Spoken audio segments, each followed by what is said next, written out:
Hello everyone, I am Sunil Kumar, and in this video we are going to talk about the CPU scheduling. Let us talk about the CPU scheduling. Let me ask you a question where CPU scheduling is done. So let us start where CPU scheduling is done. Then once we'll see where CPU scheduling is done, then we'll see who does CPU scheduling. Then once we'll see who does CPU scheduling, then let me talk about the various possibilities of when CPU scheduling is done. Okay, so let me draw that diagram also. So let us suppose this is new state. I'm not drawing complete diagram. So this is the new state. Then next is ready state. Then next is exit state. This is exit state. So this is what wait state. I'm not drawing the suspended state and all. So this is what long-term scheduler, and running state is also there. So this is running state. This is short-term scheduler.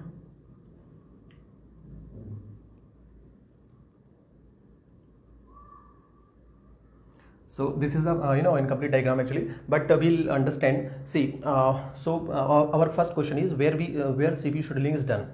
So now let's suppose processes are being created, and process is brought into the ready state. So there are so many number of processes. Let us assume there are so many number of processes into the ready state. Now whenever so many number of processes or multiple processes are there into the ready state, so it means what we need to schedule the processes from ready state to running state. Means one of the process will be selected and scheduled to the running state. Who will do this? Short-term scheduler will select one of the process based on some algorithms, then will be scheduled to the running state. So where CPU scheduling is done, it is actually you can say at ready state. At ready state. So CPU scheduling is done at ready state. Okay, and who is doing who is doing CPU scheduling? So who is selecting one process from the ready state and scheduling to the running state? So short-term scheduler is selecting one of the process and scheduling to the running state.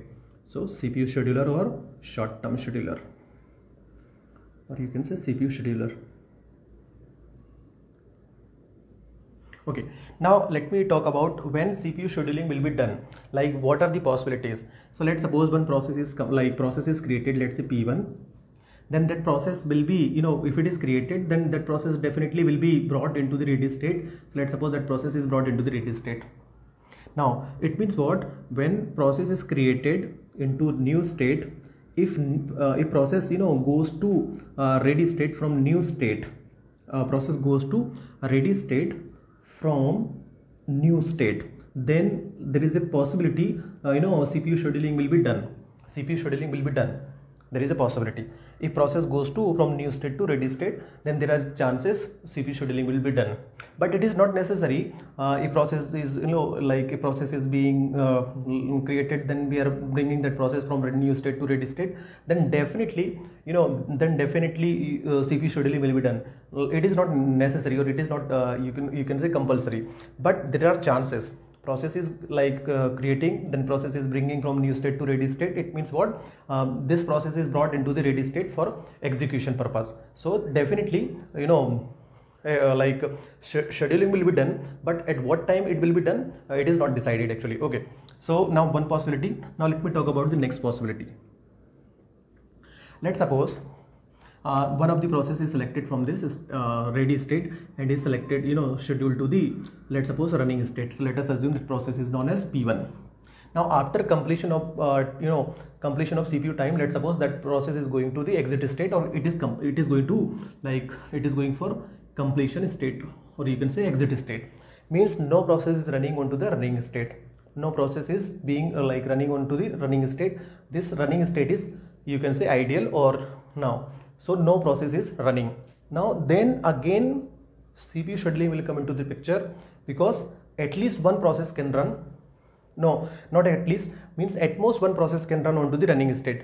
Only one process can run onto the, either zero process will run onto the running state, or one process will execute onto the running state.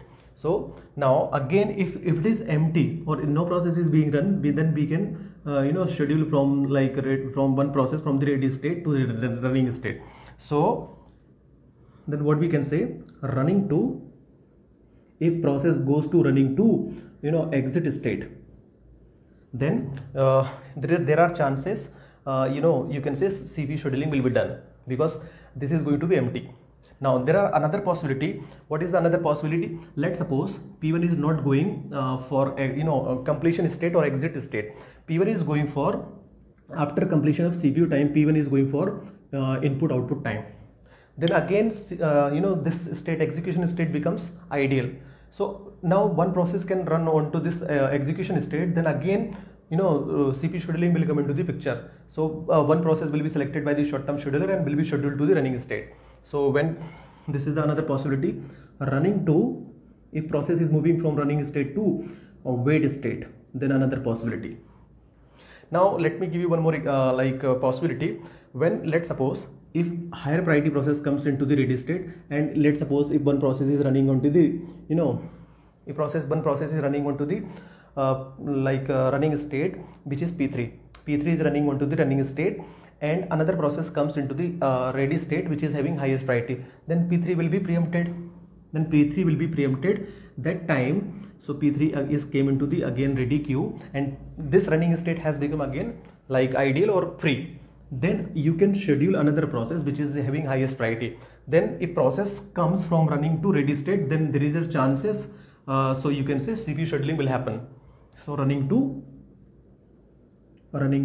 you can say ready state. So there are three possibilities. Now let me give you one more example. So another possibility is, let's suppose, so this is what P1. Now after completion of IO time, where process will go to the ready state. So in ready state, if process comes into the ready state, there is again chances CPU scheduling will be done. So if process comes from the wait state to ready state. So these are the total possibilities when CPU scheduling will be done. So first, where CPU scheduling will be done? At ready state, CPU scheduling will be done. Who does CPU scheduling?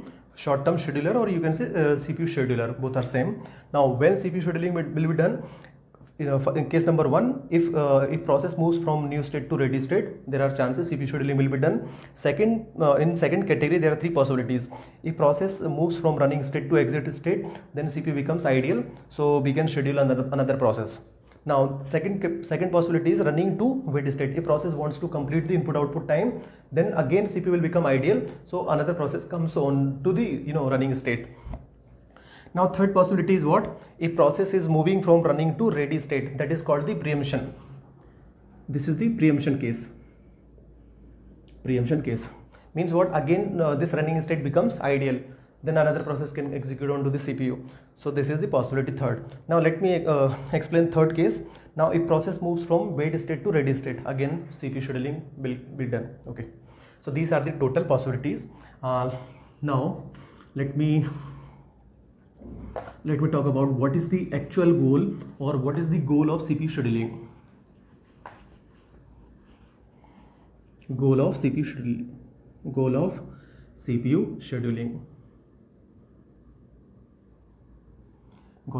scheduling. See, why we are doing CPU scheduling? We want to minimize the you can say we want to minimize the average turnaround time or average waiting time. That is the reason we are doing CPU scheduling. So to minimize the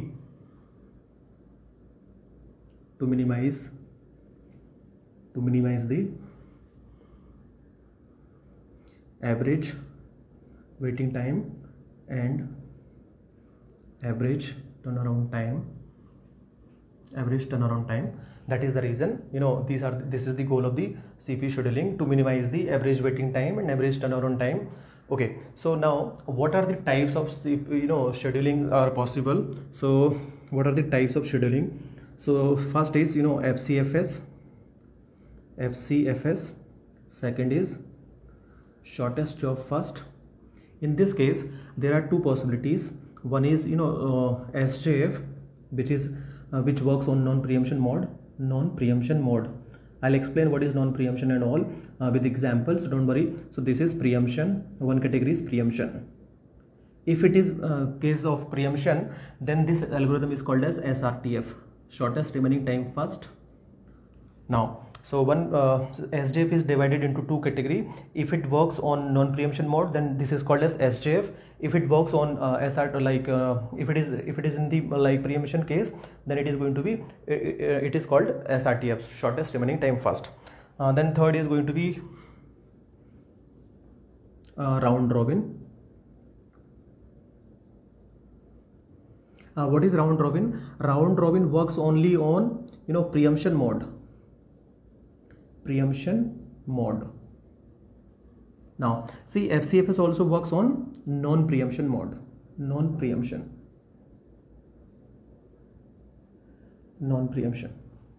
Okay. Now fourth is, let me write here. Fourth is priority scheduling.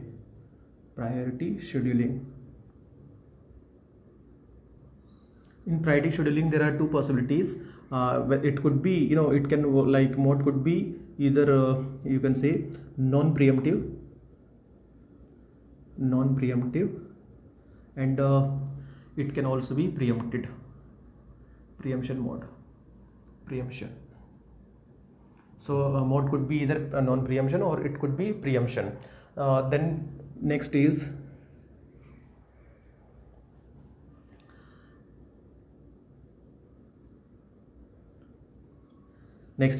longest job first.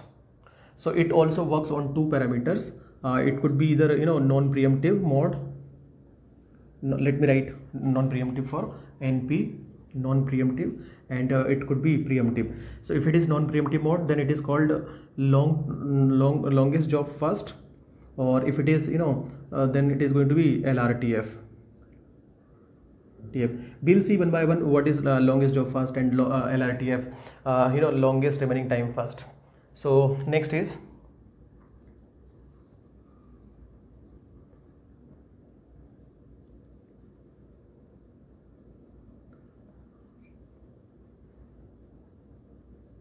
this is multi-feedback scheduling.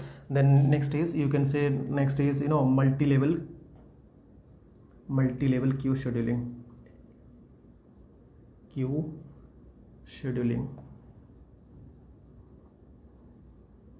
Multi-level queue scheduling. So these are the various types of algorithms. We'll see one by one how it works and how we can